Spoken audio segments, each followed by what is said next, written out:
just simply repeating propaganda created by the very same polluters. You're waking up every night at 3 a.m. because you're so worried about your friggin' carbon footprint. We're talking bolt up, cold sweat, neck whiplash like you're in a trailer for a Harry Potter movie. My carbon footprint! Well, I gotta shrink that thing down or else the whole world is gonna die. Yeah, like we'll Harry talk about Potter's this guy in a parents, second. Or Dumbledore, or J.K. Rowling's reputation as a beloved author and not someone with weirdly draconian ideas about gender. What are you doing, J.K.? It doesn't matter. Everyone's personal carbon footprint is the key to solving climate change, right? No, not right. I might go so far as to say wrong. Hello and welcome to Climate Town. My name is Raleigh Williams. I'm a citizen, complainer, Dracula apologist, and climate science grad student, and I'm here to tell you that your carbon footprint is bullshit. Okay, we didn't all just start spontaneously saying carbon footprint. Somebody invented the term as a way to define the amount of CO2 a person generates based on their personal actions. And it seems reasonable enough. I mean, it's genuinely a good idea to consider ways you can lessen your personal impact on the planet, only that's not what a carbon footprint is for. Oh, that's what they want you to think it's for, but they're lying to you. And the way I know this is because the they I keep tantalizingly referring to, the people who both created and popularized the term carbon footprint, are none other than BP. What size is your carbon footprint? Say again? Size of what? What? What? No idea. What are you making? What is that? Not environmentalists, not the Democrats, not even my God King Al Gore. The carbon footprint was strategically crafted by fossil fuel companies, question mark? Now you may remember What? BP is the company that checks notes. What? Okay, what's next, Climate Town? Are you going to tell me that anthropogenic climate change was predicted by another oil and gas producer approximately 30, 40 years prior to like the scientific community trying to desperately mainstreamify it? Oh, come on. There is no fucking way, Climate Town. Get out of here.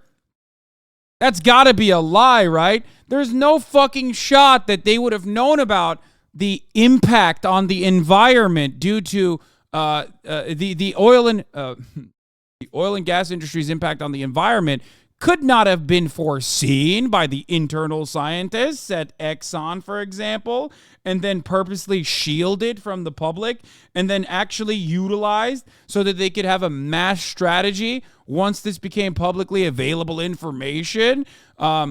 They certainly didn't just use that as an opportunity to figure out how to effectively create counter propaganda against the thing that they're responsible for. No shot. Dumped 200 million gallons of crude oil into the Gulf of Mexico. So why was a fossil fuel company sinking millions of dollars trying to publicize the term carbon footprint? Because they knew they had a genius marketing campaign on their hands. Okay, what's next? British Petroleum is responsible for the fucking Iranian coup. And perhaps like most responsible for modern day Iran and all of its current political issues. Come on! I don't believe you. No way, dude. That would be crazy. If some guy in Iran decided to, I don't know, nationalize its own extraction industry, but then America and the UK were given, and America and UK were like, hey, well, you can't do that because that's British Petroleum property. You can't actually take it over. Oh no, please don't do that. Anyway, let's continue. But unlike other genius marketing ideas like Got Milk or singing Chili's Baby Back Ribs or Budweiser's hilarious Dilly Dilly thing. Dilly dilly. Dilly dilly. Dilly dilly. Dilly dilly. Dilly Dilly. Well, unlike Dilly Dilly, BP crafted the carbon footprint as a way to get people to blame themselves for climate change instead of oil companies. The fact that my living has on the earth in terms of the products I consume. So if they jammed the idea of the carbon footprint, ooh, jam the idea of the carbon footprint down our throats hard enough, and enough people bought in, they could reframe climate change and fossil fuel use as a personal problem. BP could then continue to burn, according to their own website, 12 million times more fossil fuels than the average person, without any significant repercussions. I mean, how can you have a carbon footprint if you don't even have feet? Excuse me, sir, we're trying to shoot a thing here. I don't know where this cat came from. Cat.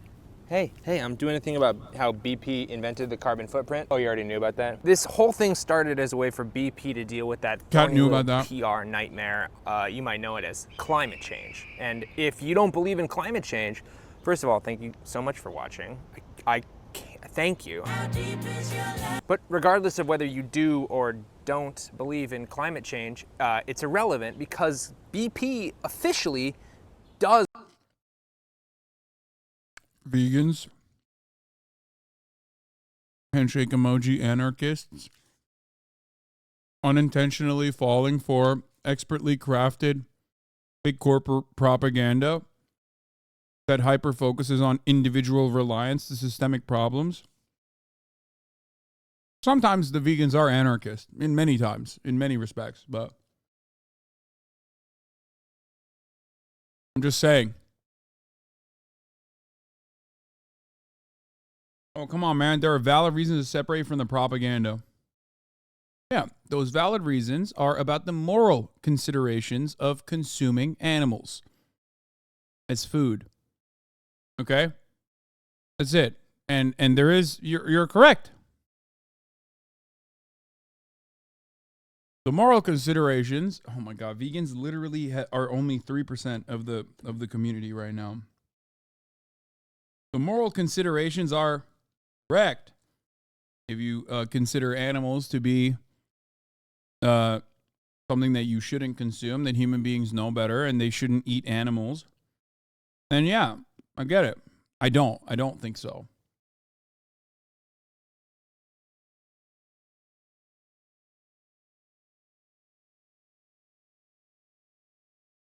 Does believe in climate change, and not just internally. In a 2005 advertisement, they proudly exclaimed, "We became the first major energy company to publicly acknowledge the need to take steps against global warming." And with a serious statement like that, I mean, oh boy, I think we can really expect BP to divest from oil and invest in renewable energy. And what do you mean that didn't happen at all?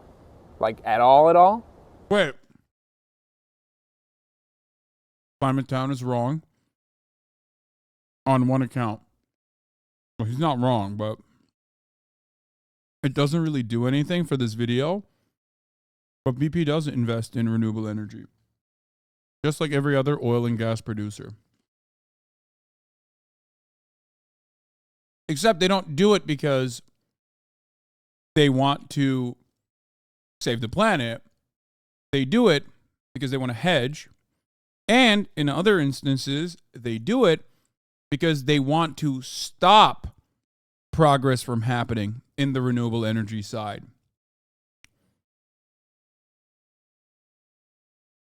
No, it's not even for PR. The PR is just icing on the cake. They absolutely do purchase these oil and gas companies 100% do purchase renewable energy companies because they want to keep being like the main guys that produce the energy, and they see the writing on the wall, as they have for hundreds or almost 100 years. Sorry, not hundreds. But they also do it specifically so they can like keep pushing, keep stalling the actual progress that could be made in the renewable energy side. What do you mean I shouldn't be surprised? What do you mean, who am I talking to? What do we fucking do? This shit sucks. Megaphonics. First step is not to listen to Hasan telling 30,000 people that individual action does nothing for a broader society. I mean, you're here. I don't know what you're talking about. Like, I talk about that literally all the time. Megaphonics. I talk about that pretty much every day.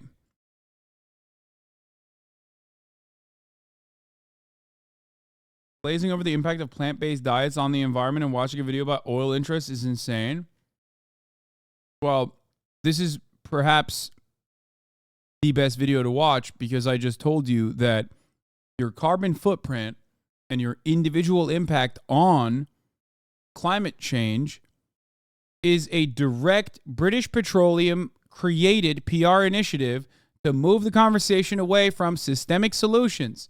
And the only time when there are actual systemic solutions like ordinances or any kind of fucking law being passed, it's almost always shit that doesn't actually help.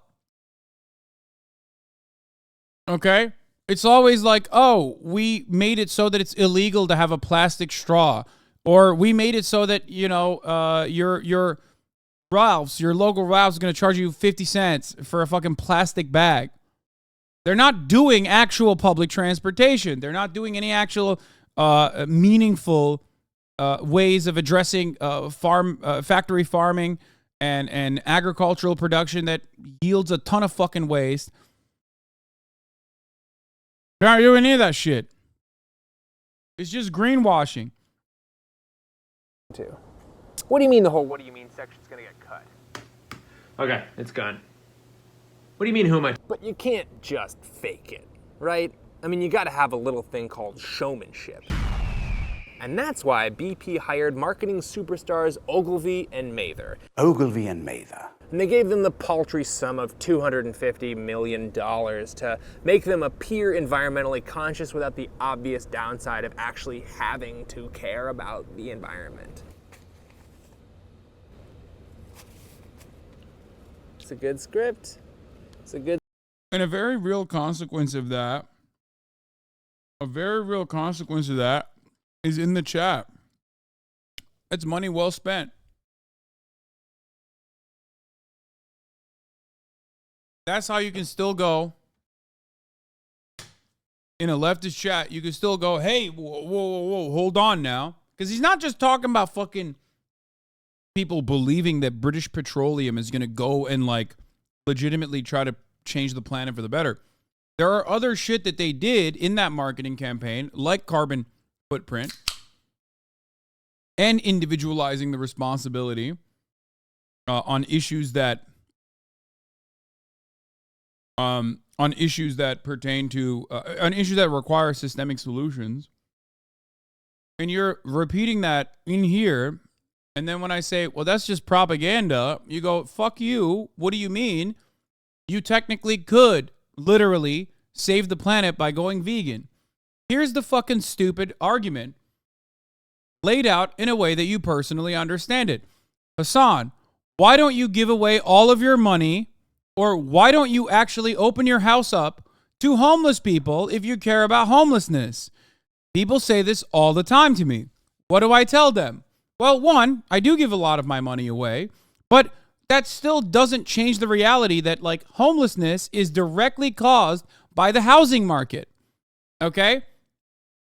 When people say that to me, you guys understand and recognize that hyper-individualizing systemic problems is an idiotic way to solve them. Okay?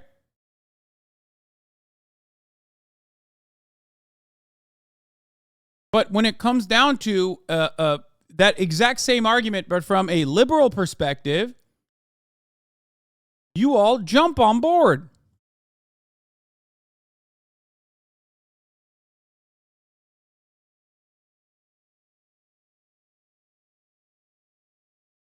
This does not mean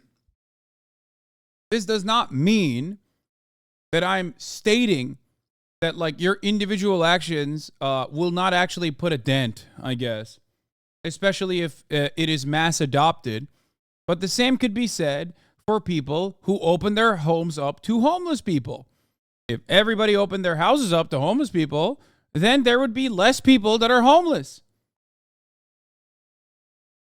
Right? Technically, you're doing something smart. You're doing something good. Why don't you save the world like this? Or whenever people say, Hasan, give all your money away to the government, or give all your money away right now. Do it. What will I save in that regard? Who will I save in that regard? Perhaps that money will be very helpful to a couple people, but it will not put a dent in these systemic problems, especially when the systems are still churning out more pollution as we talk about the oil and gas industry, as we talk about how reliant we are on fossil fuels as an entire global economy, it won't put a dent in any of these issues when we're talking about me opening up my house to a homeless person. So if you can understand at the fundamental level why hyper-individualizing problems that require systemic solutions in that regard and consumer activism being silly in that regard, and you can understand it here as well, right?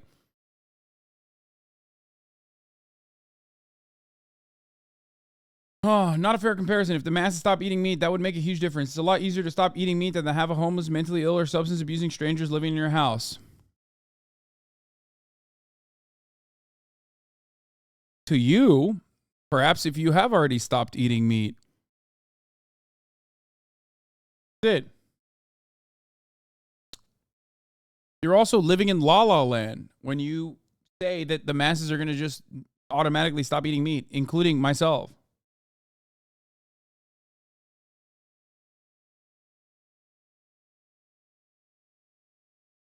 Anyway.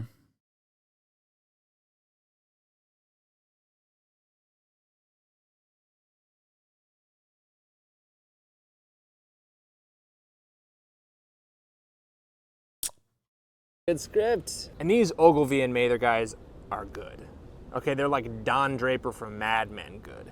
And not to belabor this whole Mad Men thing, but do you remember that episode of Mad Men where Don Draper is trying to make the whole Kodak slide wheel cool and everyone's like, we can't do it, we can't make it cool. And Don Draper's like, it's not a wheel, it's a carousel. And everyone's like, oh, Don Draper, this is why you're the greatest. In Greek, nostalgia literally means the pain from an old wound. Wow, that's good television. I mean, I don't care who you are, you gotta watch Mad Men. Sorry. Anyway, apparently this whole blank is Greek for 34 utter MKD blank 50. Thank you for the 50 is an old subs. advertising standby because the Ogilvy and Mather boys named the BP rebrand the Helios campaign, which is of course Greek for sun. They actually spent more money telling people about their solar energy projects than they did on their solar energy projects. This guy gets it. You get it, right? I'm sorry, it's too hot outside, I couldn't do it anymore. Even actual environmentalists adopted the concept and pushed the idea of lowering your carbon footprint as the way to solve climate change. To be clear, you can and should reduce the amount of fossil fuels you use, and you can and should feel good when you do that. But the problem is that it is physically impossible for an American citizen to reduce their carbon footprint to even double the global average, because built into your carbon footprint are all sorts of things that are outside of your control. We're talking highways, bridges, ramps, both on and off, the military, and a whole bunch of other services that the... Wait, what? Dude, stop. No.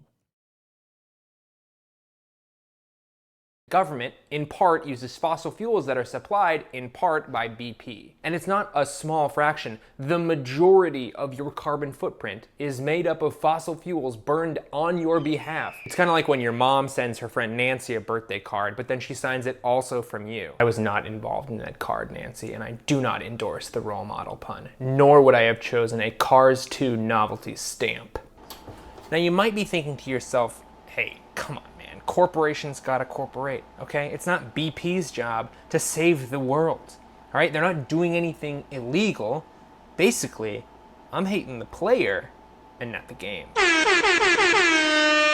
Well, if I could continue that metaphor a little bit, I would say that this is a scenario where the players have gotten so rich and so powerful that they've either bribed or bullied the referees into making whatever they want to do legal. And they've also set the stadium on fire, and they've blamed it on the hot dog salesman, or the fans. Blamed it on the fans, whatever. BP regularly lobbies against regulations that would force them to make fuel cleaner. They tell people they want a carbon tax, and then they spend millions making sure a carbon tax gets shot down. They've actually conspired with other fossil fuel companies to slow down electric cars and more fuel-efficient modes of transportation. It just leads us to the inescapable conclusion that we as consumers are not free to choose between fossil fuels and a cleaner alternative because fossil fuel companies have rigged the system. It would be a lot like if Michael Jordan was allowed to be the producer on that Michael Jordan documentary, Save the Last Dance. So if there is a conclusion, and there is, and it's this: We can't shrink our personal carbon footprints down enough to stop climate change if we let fossil fuel companies just crank it right back out. Oh, they'll preach the gospel of carbon offsets or low carbon fuels or net zero by 2050, but these are the exact same companies who have spread misinformation and lied and generally dodged all responsibility on global warming for 60 years. And I am not saying the consumer is blameless here, okay? BP may have provided the oil, but we used it. Both BP and the consumers are to blame here. But in order for us to get anything done, BP and other fossil fuel companies have to admit some real culpability here and make some genuine moves to help shrink their own massive carbon footprint. This is the part of the video where I would normally tell you just to vote for people who believe in climate change and leave it at that. But ironically, the real solution is a little more victim blaming. We all have to be super goddamn annoying about climate change for the next 10 years. We have to talk about it all the time. We have to read about it. We have to tweet about it, JK Rowling. We've got to make TikTok dances, Instagram memes, t-shirts, novelty stamps, the whole 9 yards. Force our corporations and our institutions and our governments to stop burning fossil fuels. Now, it is partially our fault that we got here, but it is also majorly the fault of BP and Exxon and Shell and these fossil fuel companies that got us addicted to these fuels in the first place. So let's get to twerking about it. Thank you so much for watching. This has been Climate Town. I'll see you.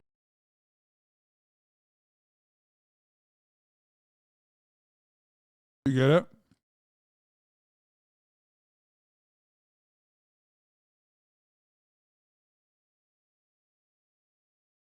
Meat consumption literally has to be reduced, not just for climatic and land use reasons, for little food production to be possible in the future. It's not a question. Oh my God, I'm going to lose my fucking mind. Bro, I don't disagree with you. But leaving it at fucking... I said all of these things.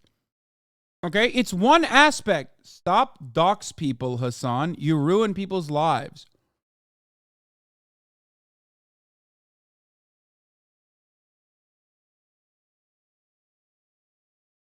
Oh. What do I do about this? What do I do about a person who's been following since 2022, 10/7/2022? What do I do about this fucking guy? Oh.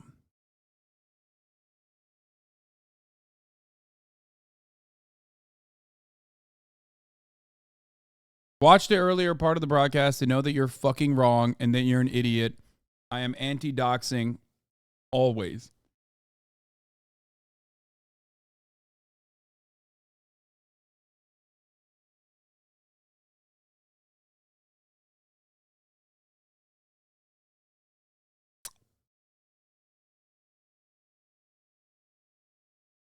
Why don't you start now if you agree to meat consumption being reduced?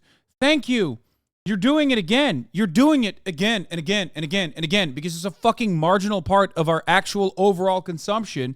And even then, it cannot be curved by individual actions. It has to be done at the systemic level. You are doing it over and over again. You are literally doing the exact same thing that Republicans do on a daily fucking basis. My own individual meat consumption or my carbon footprint is always going to be higher than the average person's because I live in the United States of America. Okay? On top of that, I'm also Twitch streaming. You know what I mean? I'm on a fucking platform that is basic. I'm delivering profits for Jeff fucking Bezos by serving the top of the hour ad break at the top of every hour, which is a 3-minute ad break. All of that is requiring a tremendous amount of fucking energy. Okay?